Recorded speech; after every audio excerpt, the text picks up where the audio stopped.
Hello दोस्तों, स्वागत है आपका द वर्ल्ड स्टेज पे। आज हम बात करने वाले हैं एएमसीए प्रोजेक्ट के बारे में, जिसे डिफेंस मिनिस्ट्री ने अप्रूवल दे दी है। अगर हम बात करें एएमसीए प्रोजेक्ट के बारे में, तो डिफेंस मिनिस्ट्री ने इसको अप्रूवल दे दिया है और आने वाले 2028 तक इसका फर्स्ट प्रोटोटाइप रोल आउट कर दिया जाएगा। और अगर सब कुछ अच्छा रहता है तो आने वाले 2035 तक इसे फुल स्विंग प्रोडक्शन में भी लाया जा सकता है।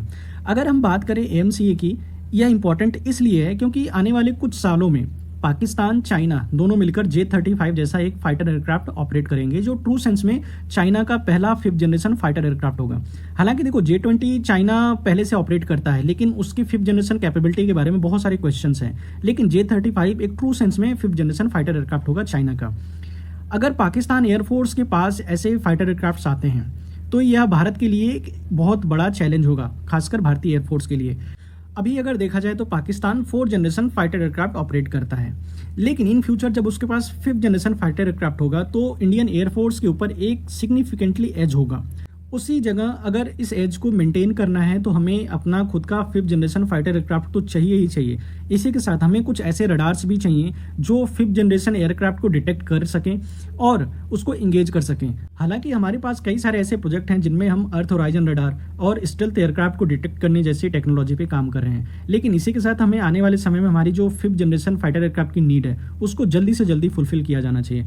हालांकि ये सब इतना आसान नहीं होगा, क्योंकि इसमें जो इंजन जाएगा, या फिर ये कह सकते हैं इस फाइटर एयरक्राफ्ट का जो हार्ट होगा, जहां से इसे पावर मिलेगी, वो इंजन्स अमेरिका से आने वाले हैं। और अभी अमेरिका हमारे तेजस की जो इंजन्स की नीड है उसको भी फुलफिल नहीं कर पा रहा है, और हमारा तेजस जो प्रोजेक्ट है वो काफी लंबे समय से डिले होता ही जा रहा है। और हमें ये इंश्योर करना होगा कि आने वाले समय में इन इंजन्स की डिलीवरी बहुत जल्दी से जल्दी हो जाए। लेकिन यहाँ पे एक बात मैं ये कहना चाहूंगा कि अगर सोच के देखिए, इन इंजन्स की जगह पे हमारा खुद का कावेरी इंजन अगर डेवलप हो जाता तो वह कितना अच्छा होता, क्योंकि कावेरी इंजन हमारा खुद का होम ग्रोन इंजन होता और हम इसमें जरूरत के हिसाब से मॉडिफिकेशन कर सकते थे। उसी के साथ ही साथ यह हमारे पूरे ओवरऑल प्रोजेक्ट की कॉस्ट को बहुत कम कर देता और इसी के साथ मेंटेनेंस एंड ऑपरेबिलिटी में भी बहुत ज़्यादा आसानी होती। और अगर यूएस के इंजन्स की बात की जाए तो यह हमारे तेजस के प्रोजेक्ट को भी हैम्पर कर सकता है। क्यों? अगर कल को हम किसी ऐसी कंट्री को तेजस हम सेल करना चाहते हैं जिसे यूएस नहीं चाहता है सेल करना, तो यूएस उसे सैंक्शन कर सकता है और हम उस कंट्री को अपना तेजस फाइटर एयरक्राफ्ट नहीं बेच सकते हैं। और इसी के साथ देखिए, कल को अगर यूएस और इंडिया के बीच में किसी भी चीज़ को लेकर एक कॉन्फ्लिक्ट होता है या फिर एक मनमुटाव होता है, अगर यूएस ये हमें मना कर देता है कि हम ये इंजन्स या फिर इसके जो पार्ट्स हैं वो इंडिया को हम नहीं सेल करेंगे, तो उससे हमारा पूरा प्रोजेक्ट, हमारे सारे जो एयरक्राफ्ट है वो ग्राउंडेड हो जाएंगे। और अगर ऐसा किसी वॉर टाइम में होता है तो फिर सोच के देखिए हमारे लिए कितना बड़ा सेटबैक होगा। इसलिए हमारे खुद के इंजन डेवलप करना बहुत ज़रूरी है और आने वाले समय में हम कावेरी प्रोजेक्ट को एक पायलट प्रोजेक्ट के तौर पे देखें, क्योंकि हमारी इकॉनमी जिस तरीके से ग्रो कर रही है हम उसे आराम से फंड कर सकते हैं। फ्री वी कल्चर को अगर बंद कर दिया जाए तो उससे भी बहुत सारे पैसे हम इस तरफ डाइवर्ट कर सकते हैं। और अगर जेट इंजन की बात करें तो दुनिया में कुछ ही कंट्रियाँ ऐसी हैं जिनके पास खुद का अपना जेट इंजन है, जैसे फ्रांस हो गया, जापान हो गया, ताइवान हो गया, यूएस हो गया, ब्रिटेन हो गया, रसिया हो गया, चाइना के पास भी खुद का इंजन है। लेकिन ये इंजन्स को डेवलप करने में उन्होंने बहुत लंबा समय लगाया है, बहुत सारे पैसे खर्च किए हैं, और हम ये चाहते हैं कि हम बस कुछ ही सालों में हम इसे ऑपरेट कर ले जाएं।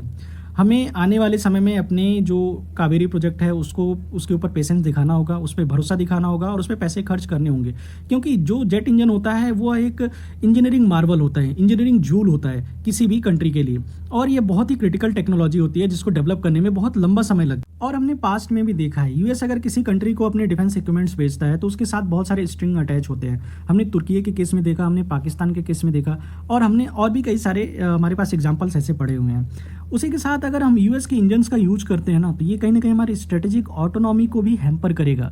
इतना ही नहीं, हमें अपने जेट इंजन के टेस्टिंग के लिए एक टेस्टिंग फैसिलिटी भी चाहिए, और साथ ही साथ हमें ऐसे प्रोटोटाइप भी चाहिए जिनके ऊपर हम इनको टेस्ट किया जा सके, जिनको हम टेस्ट बेड बोलते हैं। और अगर देखें, अभी तक हम जो कावेरी प्रोजेक्ट में जो भी डेवलपमेंट हुई है उसको हम टेस्ट करने के लिए हम रसिया लेके जाते थे, और यह पूरा प्रोसेस इससे काफ़ी ज़्यादा टाइम टेकिंग और बहुत ज़्यादा कॉस्टली हो जाता था। अगर हमारे पास खुद के जेट इंजन टेस्टिंग फैसिलिटीज़ होंगे या फिर हमारे खुद के टेस्ट बेड्स भी होंगे, तो इससे हम इस पूरे प्रोजेक्ट को बहुत स्मूथली, बहुत जल्दी और बहुत आसानी से कम कॉस्ट पे कंप्लीट कर सकेंगे।